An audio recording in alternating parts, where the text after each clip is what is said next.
মধ্যপ্রাচ্য চলমান উত্তেজনার মধ্যে চীন গোপনে ইরানকে বড় ধরনের সামরিক সহায়তা দিয়েছে বলে দাবি করেছে একাধিক আন্তর্জাতিক ও আঞ্চলিক সংবাদ মাধ্যম। খবরে বলা হয়েছে, চীন থেকে অন্তত 16টি কার্গো বিমানে করে অস্ত্র ও সামরিক সরঞ্জাম ইরানে পাঠানো হয়েছে। সংবাদ প্রতিবেদনে উল্লেখ করা হয়েছে, এসব ভারী কার্গো বিমান চীনের বিভিন্ন শহর থেকে পশ্চিমমুখী যাত্রা শুরু করে এবং মধ্যপথে ফ্লাইট ট্র্যাকিং সিস্টেম বন্ধ করে দেয়।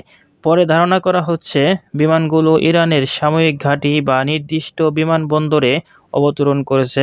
ফ্লাইট পর্যবেক্ষণকারী সংস্থা ও স্যাটেলাইট তথ্যে বিমানগুলোর গতিপথ ও আচরণ সাধারণ বাণিজ্যিক পরিবহনের সঙ্গে মিলছে না। এজন্য সন্দেহ জোরালো হয়েছে যে এসব বিমানে অস্ত্র, ড্রোন, যন্ত্রাংশ বা সামরিক প্রযুক্তি থাকতে পারে। তবে এখন পর্যন্ত এ বিষয়ে চীন কিংবা ইরানের পক্ষ থেকে কোনো আনুষ্ঠানিক স্বীকৃতি বা ব্যাখ্যা দেওয়া হয়নি।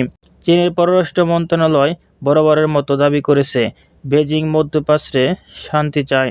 বিশ্লেষকদের মতে, যদি এই দাবি সত্য হয় তবে তা মধ্যপ্রাচ্যের শান্তির ভারসাম্য বড় পরিবর্তন আনতে পারে এবং পশ্চিমা দেশগুলোর সঙ্গে চীনের সম্পর্ক নতুন করে উত্তেজনা সৃষ্টি করতে পারে।